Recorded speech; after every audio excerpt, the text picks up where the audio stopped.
Welcome to Fantasy Island. I am your host, Clinton Bonner. This is, of course, a special edition of the Seahawkers podcast, which you, of course, can find on the Believe Network under For the Hawkera.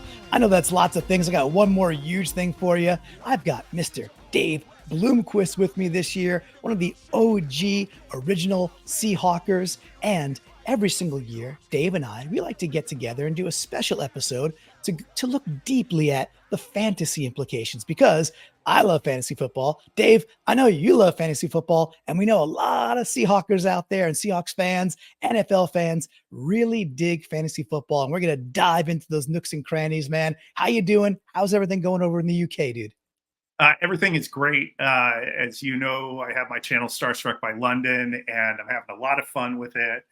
I actually just got the message that I got monetized starting this morning. So Awesome. That was a big thing. So I'm very excited about that. Also, you're not the first person that's ever called me a big thing. So Oh, I love that so much. Good stuff, man. And always a fun topic. And congratulations on that. And by the way, I did a little surprise for you, bud. I did want to put that up there on screen. I hope folks are watching this on youtube.com/Seahawkers podcast. That's where every single video goes. Audio's going to different places, like we said, the Believe Network as well. But if you want every single video, youtube.com/Seahawkers podcast. Would love to get the likes, love to get the subscribes. It's free, super easy way to support the channel. And speaking of support, on screen while I'm talking about YouTube is a great thumbnail that our friend Dave did for his channel, Starstruck by London. A really charming just series, walks around London, gives you all the tidbits.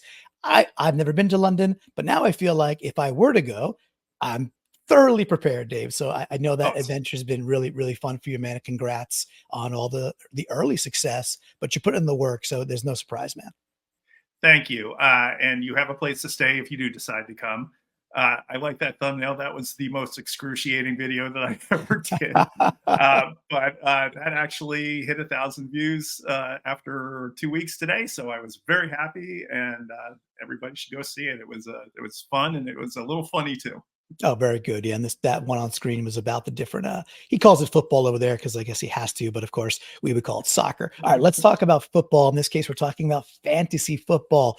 So again, every single year we like to dive into this. And as part of the Seahawkers podcast, community and family, we have a couple of awesome leagues that Dave is a commissioner of, along with our buddy Ross Bell. Dave, a little flavor onto those leagues, just so folks know the structure, because it's actually quite a fun and unique league. And then we'll get into some of our Seahawks players. We're going to get into some of the players that we hate to love or love to hate on some of our rivals, and some of the sleepers and, kind of league winners that you're predicting for this season. But a little bit about the Seahawkers podcast, Ring of Honor League first, please, from you. Okay. Well, in a nutshell, Ross, it was the one that actually conceived the league, and he wanted to do a fantasy football league with all the great guys in the Ring of Honor, great guys and girls, I should say. And it started as a 12-person league, and we got some interest in growing the league. But as you know, if you go more than 12 teams, it gets a little thin towards the end with your rosters. So being Europeans as we are, we decided, hey, let's do a European-style relegation, set up a second league in which the bottom two finishers in what we call the Premier League of the Ring of Honor Football League go down to the lower league, and the two top finishers from the lower league come up. So every year you got a lot to play for all through the year. It's really fun. I myself would be absolutely humiliated and embarrassed if I was ever relegated, but it hasn't happened yet. So knock on wood, hopefully avoid that. Yeah, I'm taking some strays that don't feel like strays over here. So shots fired from Bloomy. This year I was relegated. I was in the bottom two, ended up in the toilet bowl, and and I think I even lost that at that point. Didn't matter, or whatever it was, the way it goes. Either way, I lost the last one. Shocking to me because I thought my team was good. Shocking to the world, I thought something I was doing was good. But that's the way it goes sometimes. So now I'm in the tier 2 league. I will be back. And in our Discord too, another league just popped up, a 10-team league just for folks in the Discord. And you can go to getintheflock.com if you want to contribute to the show, and you'll get access to the Discord too. So now there's this another league also, which is great because again, people love fantasy football, which is super cool. And we do too. All right. So, Bloomy, let's get into our Seahawks. I want to start at the top, which was a bit of like just in general. What do you think? And you see it on screen here. What do you think Grubb's impact will be to this team offensively? Of course, offensively, right? But in general, what do you think the impact is for Grubb coming to the Pacific or staying in the Pacific Northwest and bringing that UW offense over to the Seahawks? How do you think it impacts things? Well, I think the first three letters in his last name stand for the great unknown because he has been a college guy. We have seen how college guys translate to the NFL on occasion. It doesn't work very well. We've seen the Chip Kellys who kind of have that initial push and then they fade into oblivion. Mm-hmm. We saw what Saban did. We've seen what Petrino did. But all of those guys were head coaches. So this guy can kind of keep his specialty on the offense. What I expect from him is I think there's going to be a little bit more downfield passing. I think there's going to be a little bit more chance taking on the offense. I think that he's going to do a lot of work on the outside, which is going to open the inside a little. So you're going to see a little bit more inside rushing. You're going to see a little bit more passes to the slot, maybe 12 to 15 yards downfield. I expect the tight end's going to actually expose himself for the first time in modern Seahawks history. But I do feel that he is going to bring innovation that we haven't seen in a little while with this team. And also the fact that our new head coach is a very defensive-minded coach. I think he's going to have a lot of control over the offense as well. Yeah, we'll see how Macdonald's reach comes across that aisle, if you will, as the head coach, while he's still calling plays as what is the defensive coordinator. I know we have Dirty, a UK person as well, right? From England there for you. With that, Macdonald, he's year one. I expect him to kind of stay a little bit more to the defensive side just because of how he set this thing up and still calling the plays. And with Grubb too. I agree with you. And one of the things that I saw recently, just in preseason, which is like they're not going to show all their cards for sure in preseason. Like no way, they are still second in the league in pre-snap motion. So we're seeing lots of what the Miami offense has been doing the last couple of years, now kind of happening in Seattle, which was already happening at UW. But it does open things up. A lot of zone schemes for the run game, but also lots of motions with like tight ends that become fullbacks that then leak out, or outlet passes to the running backs. And we'll get into that. And maybe just a little bit more of the shots to the sideline, but maybe for the purpose of opening that middle of the field. And there's probably some players that can take advantage of it. I'm not quite sure it's a tight end though. So we'll get into that a bit as well. All right. So we can't talk fantasy football without the quarterback position. So on screen here is Geno Smith from last year. And we want to talk honestly about where does Geno fit and does he fit in the fantasy realm? I think Geno's a good quarterback. I think he's well above average, and I think he could be a top 10 NFL quarterback. Does that translate to fantasy whatsoever? What do you think, Dave? I would say a qualified no, because he, in the ADP that I was looking at was, I believe, a Fantasy Pros ADP.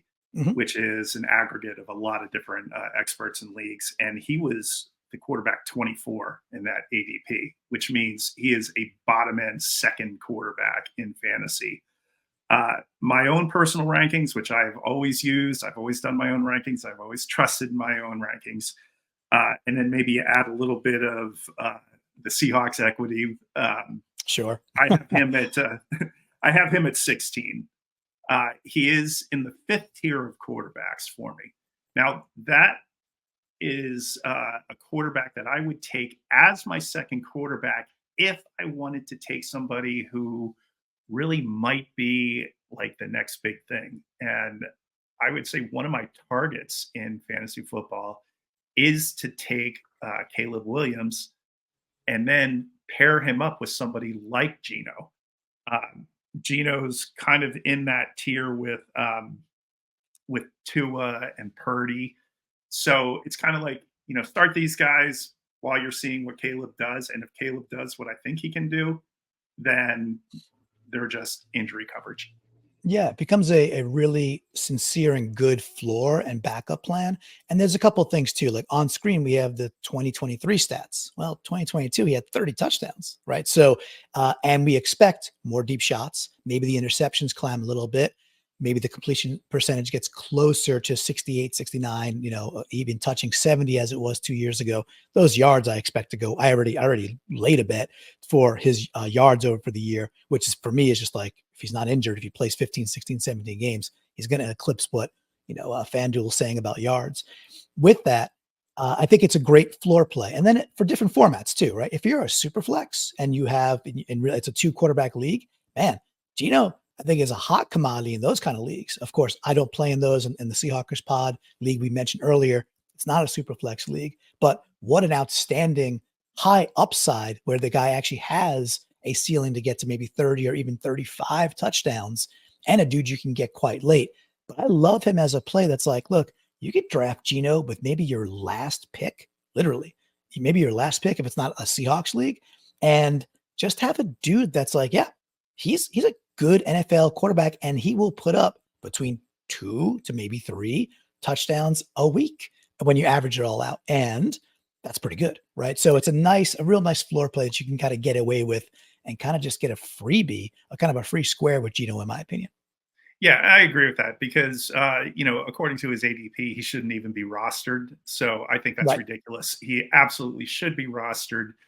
Um, I don't know what we're going to see as far as is it closer to 2023 or 2022, but I think it's a safe bet to say he'd be in the middle there, which would probably put him as a very good backup quarterback who you're going to have to play one time a year anyway. So it's good to have him on your roster. Well, let's move on. I think he's gonna smash through it because I am a eternal optimist and go Hawks. All right. So look, when we're talking about our biggest fantasy studs, there's, in my opinion, there's two. There's DK and there's K9, and there's a lot of fluctuating opinions on where do they lie. And DK is very interesting, right? In the sense that you just get this sense, maybe because he's 6'4" and chiseled out of marble, and he runs a 4.28 or something. But you just get this sense that while he's been really, really good and consistent, like he has been for 5 years now, there's still more to go get there. So starting with DK, what do you think, dude? Is this the year that we do get that holy crap DK monster season, or is it what we've seen for the last 5 years, which is still a good, probably wide receiver 2 or a great wide receiver 3 on your fantasy team? Um, I would say you're going to be very happy with DK. The experts ADP have him at 17. I have him at 16, which is kind of rare that I'm that close to the experts. But I also believe that this is the guy that's going to really benefit from Grubb. I think you're going to see a lot of red zone passes to him. I Mm-hmm. think that he will definitely crack 10 touchdowns. He'll lead the team in yards. I don't know if he'll lead in receptions, but he'll lead in yards and touchdowns. And he probably will end up being your number 2 wide receiver if you pick him. And that is awesome. You pair this guy with Hill, Chase, or Jefferson, and suddenly you've got the best wide receivers in your league. Yeah, so funny you mentioned those dudes as a pairing.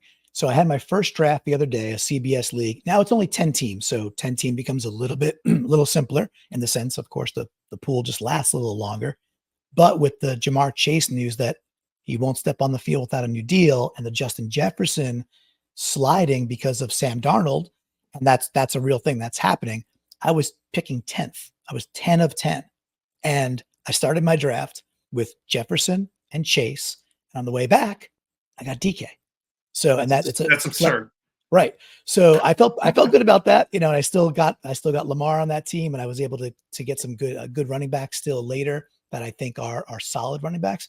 So you could look for those kind of opportunities. Again, that's probably not going to happen in a Seahawks league, and almost definitely not going to happen in a Seahawks league. But in your other leagues, yeah, you might be able to get him on that bounce back if you're drafting late round 1. You might be able to catch him in that kind of late round 3 territory, early round 4. And that's pretty sweet. So I was very ecstatic with that start. I happen to agree. Look, I mean, I'm definitely bullish on the offense this year, and saying bullish the right way for the Seahawks podcast listeners out there, using the term correctly. I just think that he's going to get, I think the targets go up by maybe 15%, maybe 20%. It could be more, but there's a lot of talent to spread the ball around. We have to get it to other people, but I could see the targets increasing. And I really think those receptions will creep up and hopefully to the 80, 90 range. If that happens, this guy's looking at a 1,300 yard season, 10 to 12 touchdowns. And then you're really creeping at the bottom of wide receiver 1 territory with a dude that you might be using as your wide receiver 2, or again, as a fantastic wide receiver 3. So super pumped about DK. Let's get to the next guy that I personally think has lots of potential in the Grubb offense. So before we move on to Ken Walker, I just want to say too, DK is going to be very highly affected by JSN and Tyler. Sure. You and I love Tyler. We're always putting our little lock it up gifts on the Discord. But he's going to be on the decline. And I think that a lot of the passes that would normally go to Lockett are going to go to JSN, which is why I think he's probably going to lead the team in receptions. But those touchdowns that Lockett just kind of declines from, I think, are going to DK. So, I kind of have Lockett and JSN pretty much at the same place in my list, as do the experts. They have them within like 5 or 6 of each other. So that's to be determined how those two are going to be playing out. But I think DK's the new lock. Yeah, I think so too. And the part that's, I think, quite interesting about Lockett is going to be, okay, when it is a 2 wide receiver set, yes, we know Grubb will use 3 and 11 personnel quite a bit, but not always, not at all always. Pretty, again, inventive and fluid offense. When it's a 2 receiver set, who's going to be? And the trend looks like it's going to be DK and JSN, and Tyler not getting those snaps. That'll obviously be the first time in Lockett's career since he became, like Baldwin and Lockett, and then Lockett as the 1. So interesting. We'll see how that all goes. All right. So with K9, I mean, dude, coming out of Michigan State, just ripped it up, right? So, hey, Breece Hall, same draft, is basically being taken 2nd overall, 3rd overall, sometimes 1st if you're scared of CMC and you're scared of like the CeeDee Lamb news, but really top 5 pick with Breece Hall. Ken Walker had a great rookie year, had a okay second year, and now he's in this offense with a lot of fervor around or buzz around the idea that he might become a 3-down back. What do you think the impact is? First of all, I do think you're right. I think he does become a 3-down back this year. ADP has him at 16. I have him at 11, which is kind of right between Rachaad White and Pacheco. Those are both 3-down backs for their teams. I think Charbonnet is turning into just a change of pace, and it's good. He's a good change of pace. I'm glad that we have that kind of change of pace. I think Grubb is going to be in love with this guy. I think he's going to catch a whole lot more passes. I think the only danger with Walker is I think Grubb's going to do a lot of RPOs, and RPOs tend to turn into passes.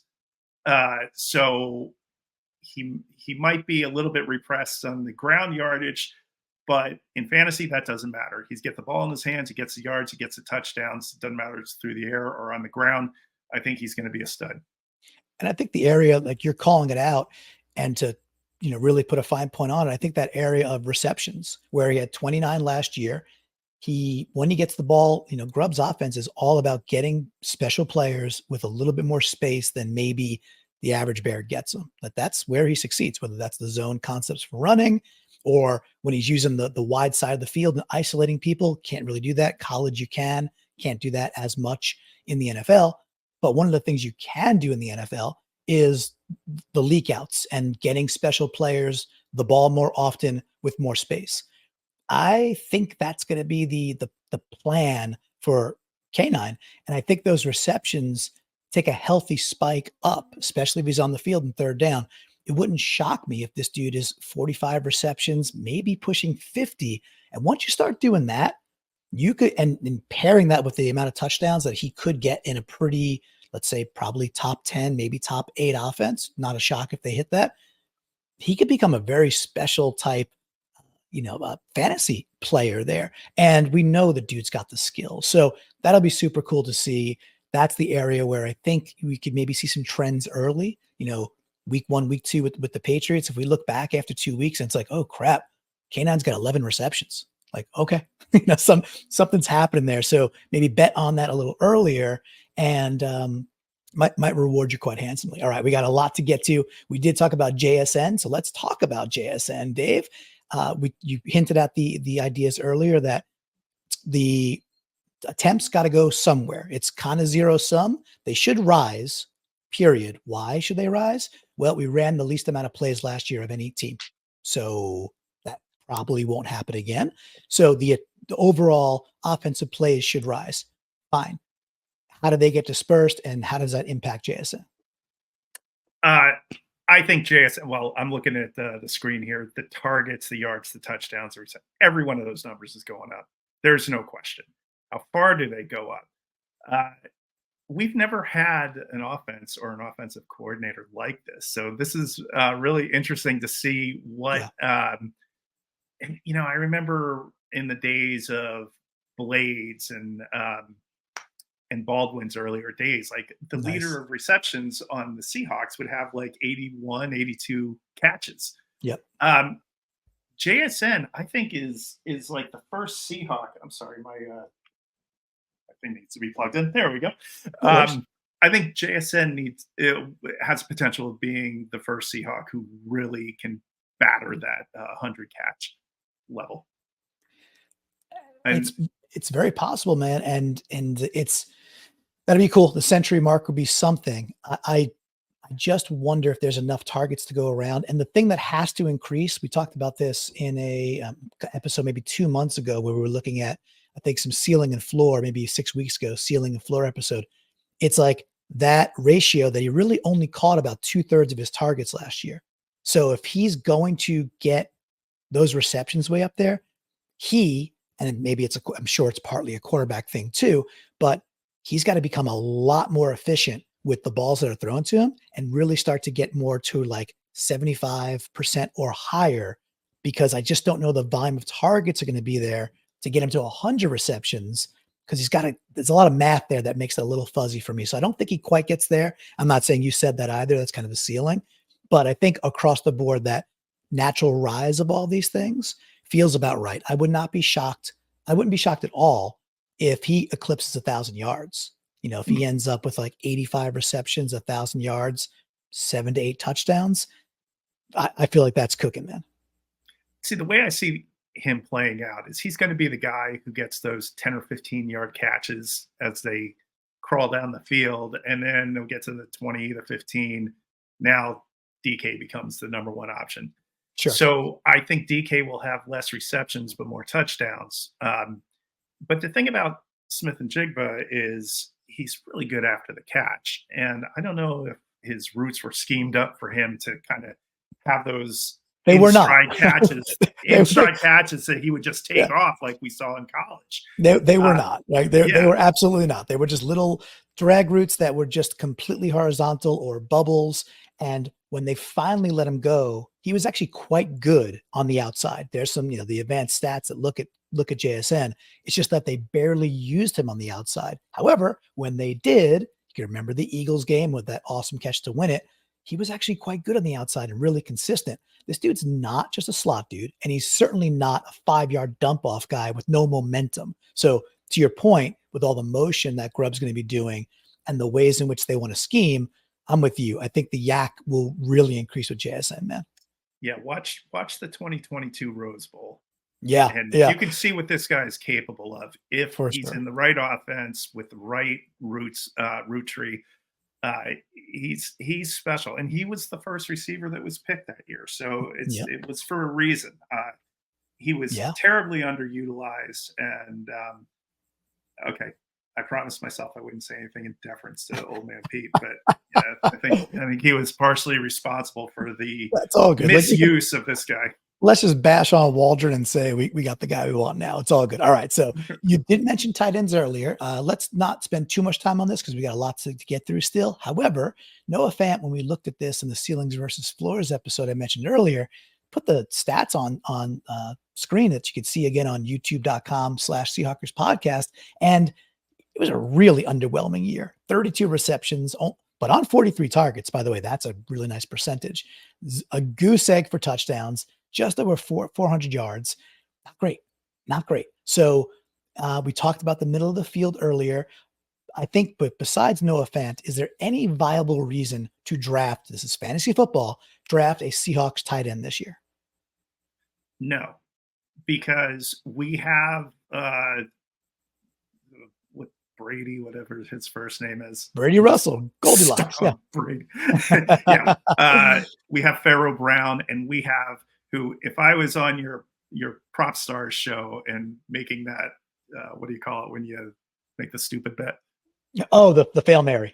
Yeah, my Fail Mary is that AJ Barner will be our leading pass catching tight end by the end of the year. So interesting. Love it. I think he, again, he's just one of these guys that he just has the measurables. And I kind of was watching the catches he was making in the preseason. I'm like, oh, I like this guy. So me too. Yeah, I think Fant is every residue except for Charles Cross from the Russell Wilson trade seems to, their shelf life is getting kind of stale. And I think Fant's one of them. I don't see his place on this team in this offense. They picked their guy in Barner. They are showing us some things with Pharaoh and Brady Russell. So, yeah, I would expect that Fant is not draftable. I agree. I don't think there's a tight end on Seattle that is draftable. Again, we're just talking fantasy football. Doesn't mean it's not a good tight end room. Pharaoh Brown has to go get that second opinion on his foot. He might miss some time, but the room is fine. The room is for the NFL. I think it's a good tight end room. Cool. Fantasy, we're going to move on because there's more to go do. All right. How about Super Bobo? How about really any other surprise? Let's just say surprise Seahawks that you have that might do something. Like a couple of years ago, Marquise Goodwin became if I had to start a fourth wide receiver or some second flex, all right, well, I'm going to go scrapping and maybe I go pick up Marquise Goodwin, who had some touchdowns. Anybody you see on the Seahawks that might be late season ads or plug and play dudes when the waiver wire crunch happens? I think that kind of gave that away with Barner. Okay. I think in our league, we do have Vincent, so Bobo probably will be drafted. First or second overall, yes. Yeah. I think Bobo's a great person to have on your team. He's the Hunter Renfrow of this team. He's there when he's needed. Not really draftable though. I think the one thing that probably fits your criteria a bit is we can never expect that Geno will play a full season, especially a 17-game season.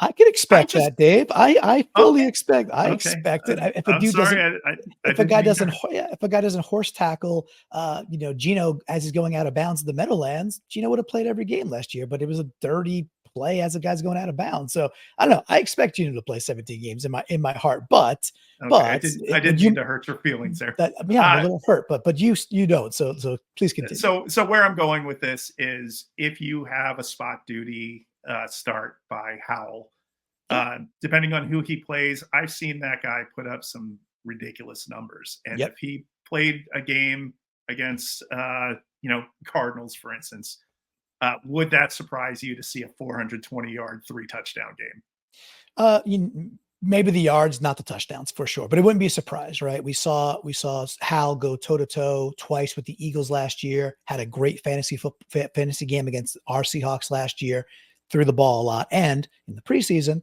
we just talked about this on 3 in, 3 out, that the trade looks great. Hal looks more than competent and he's learning. You can see he's already learning to not take the shots when he doesn't have to, but still has all the zip that he can rely on when he wants to kind of put that honey hole shot that a couple of those he dropped in the bucket or hit hit some dudes right in stride, right? So I like that. I think if Geno does get dinged and you could go pick up Hal for a week or two and you have to, and again, just matchups, go watch the matchups, right? It could be, you gotta yeah, for sure. It manage could, your team. Yeah. absolutely, of course. Like that kind of goes without saying, but it is a nice idea that Hal could be valuable, which is all we were looking for in this section. So, all right, you did mention those Cardinals. So we have a section that we're going to call "Hug the Haters." Sometimes you got to hug the haters in life. So there's some folks in the division that are valuable pieces, and maybe some that are overrated. Let's go a little bit quick fire so we could land this on time. But I did start with the stupid 49ers, the whiners as it is there. What players do you actually want on your team? Just distancing yourself from the hate that you have. And are there any that you're like, I want nothing to do with that guy? I personally don't like to pick people like McCaffrey and Kittle because one thing that I've learned about myself over the years in fantasy is I play very conservatively. I am not the person who's going to take the guy who might score 40 points a week, but more likely will score 17. I want that guy that scores 24 every week, no matter what. And McCaffrey, the fact that he hasn't gotten hurt 2 years in a row is a huge red flag to me. Kittle always gets hurt. Debo always gets hurt. But the one guy on San Francisco, and I do believe he's going to sign soon, is Ayuk. I think he is a incredible talent. He's got a lot of repartee with Purdy. I think he is going to be in that kind of AJ Brown level of wide receiver this year. He's a very, very good player. He's good. I wouldn't put him in that same tier just yet. And there's a lot of, they got to spread the ball around a lot too, which does hurt it. Look, for me, it's the dude that I would look at is Purdy. I don't like saying that as a Seahawks fan, and I wouldn't want that. Be like, oh, I got to cheer for Purdy every week. That's gross. So I probably won't do it.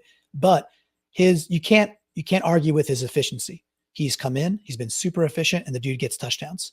So if you're not going for a running quarterback, or a quarterback that has a substantial upside with the run, which is more and more every single year, excuse me, Purdy represents a really nice touchdown floor. And that's something in fantasy for sure. Hate saying it, but that's the truth. All right. But by the way, and I just said that, I do play conservative, and Purdy is that guy that's going to get the 20, 25 points every single week. Yeah. He is a steady Eddie, whether we like it or not. Hopefully this year, some of the ridiculous passes he throws up that somehow don't get intercepted, that they actually do get intercepted. He had another one in the preseason just a couple days ago. I'm like, how is that ball not picked? So hopefully he gets dinged that way and he's not on any of my teams, because I just can't do that to myself. All right, let us move on to, I think I got the Rams next. So who? The Lambs. How about those dumb Los Angeles Rams and LA? Look, we all don't like McVay, et cetera, et cetera. They have talent on this team. So if you're drafting, who are you focused on? I like Kupp better than Nakua. I'm one of the few.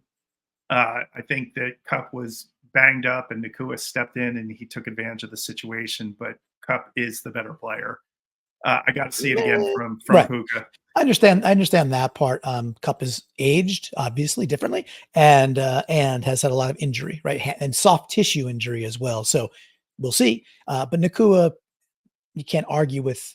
He broke every record, right, for rookie wide receivers. Yeah, I just don't believe in him. It's probably my Lamb hatred, but you would never ever in any situation see me pick Puka Nakua. I tend to rate our divisional opponents lower as it is going into drafts because I don't want them. But there have been situations where I'm drafting with like-minded individuals, and somebody like Debo will be available in the third round. It's like, you got to take him. But I don't see a situation where I would take Puka Nakua. I don't believe in him. Well, also like his ADP is quite high, right? So yes, he's had the injury in preseason, so he slipped a little bit. But the drafts I'm doing and mocks I'm doing, he's at that 10, 11, 12, and then 13, if you will, for the start of the second round turn. And if you're not into it, well, then you just don't believe in him. That's a lot of capital to invest in what will be like your first round pick or a very, very high second round pick. So I Yeah, understand that. I'm definitely wish casting him to suck. Understood there. One dude we didn't talk about that I do want to hit on quickly. I just, I think Kyron Williams is a very good NFL back. It's 1 year, Awesome. He's awesome. a fifth rounder, but it's also the pairing, right? The NFL fantasy, they always say it's the opportunity that matters very often, even more than the player. And that's really, really the case in running backs, where you got McVay. McVay believes in cowbells and bell cows, both of those things. And he feeds the dude and doesn't take him off and says, I got a running back on a rookie contract and I'm going to run him. So Kyron is a very attractive piece that, again, a steady Eddie, whether you're a floor person or not, you kind of can set and forget, as long as he stays healthy, that you got a really solid RB1 and or a fantastic RB2 with Kyron Williams. Again, enough about the Rams. Yuck, phooey. Blah. All right. We don't have too much time to go. With that, I know you had a particular take on on those Cardinals that, I know it's kind of who cares about them, but we're starting to care a little bit more. They're getting maybe a little bit better. They have Marvin Harrison Jr. now, who will not allow the league to sell his jerseys because I think maybe just being a jerk. And with Marvin Harrison Jr., I know you have some thoughts, man. Yeah, I think he's being seen as some kind of puka for this year.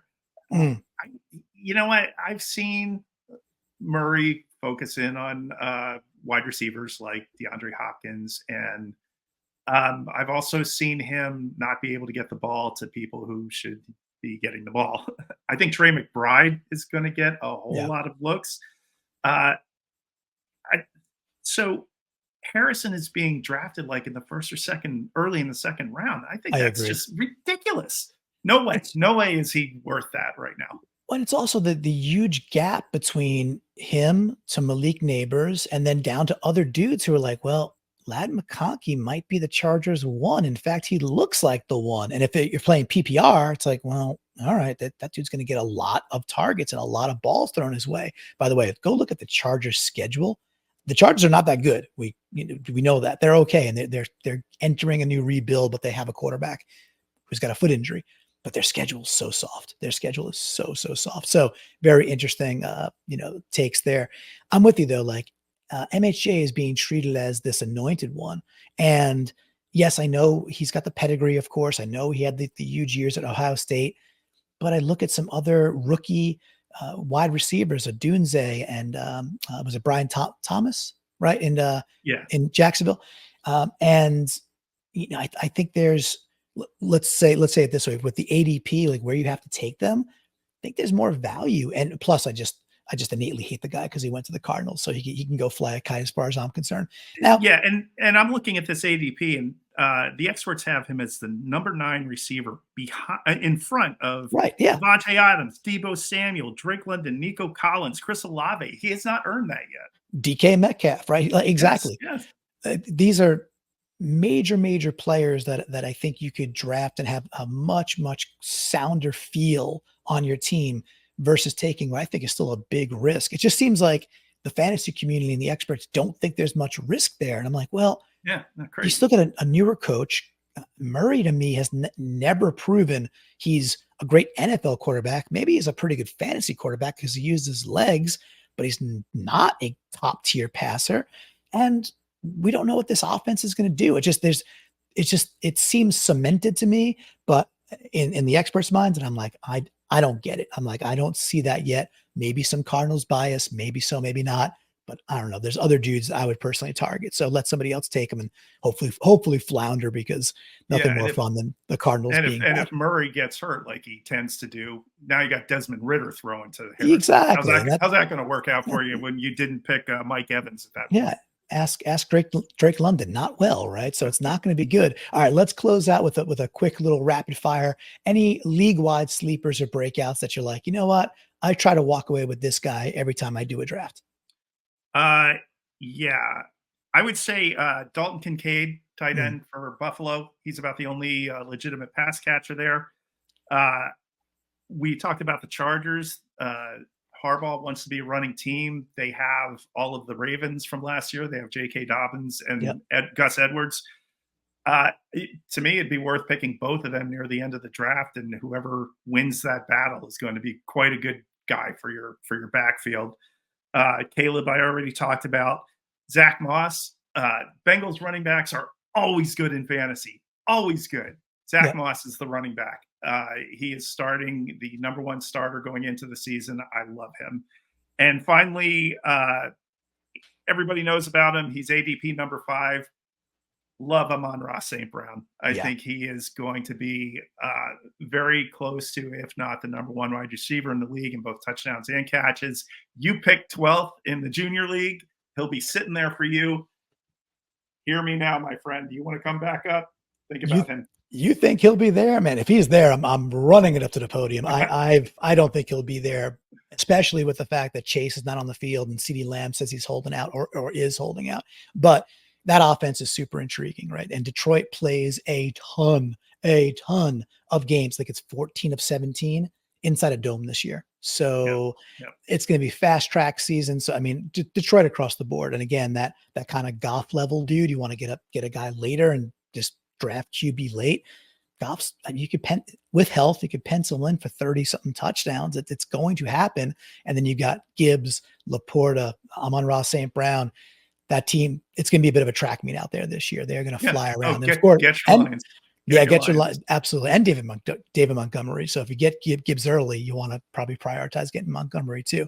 Super fun stuff. So Dave, love this every single year. Love that we can get on and do this, that we met through the Seahawks podcast. And now we get to do this as an annual tradition, man. I really wish you and the Starstruck by London channel nothing but the best. You're putting out awesome videos. Please tell folks where they can find them, dude. They can go to @Starstruck by London on YouTube. I would love for you to subscribe. I'm edging towards 1,000 subscription. I've been doing this for 6 months, so I'm very proud of that. Also, I think that both Clinton and I have a whole lot more to say about fantasy if we had more time, but we don't. So jump on Discord. Yes. There's a fantasy football channel. You can ask me or Clinton any questions, and we'll be happy to expound on anything you heard or give you some new intel. Yeah, or you can tell us that our takes are trash. That's fine too. That's what Discord's for, right? But you can go to getintheflock.com to become a member of the Seahawkers podcast. A couple bucks a month gets you into the Discord. A few more bucks, you could be in the Facebook Ring of Honor, which, by the way, then you maybe can get the invitation to be in that awesome league we talked about. It's a great community. It's just such a cool vibe. And it's now on it's 11 years that Brandon Adams started the Seahawkers podcast. And then we got folks like you and I on here doing chats about fantasy football because people love it. And you and I are just absolute geeks about this stuff and dig it so much. So Dave, awesome to have you, man. And I think with that, there's just one thing left to say. Go Hawks. Go Hawks.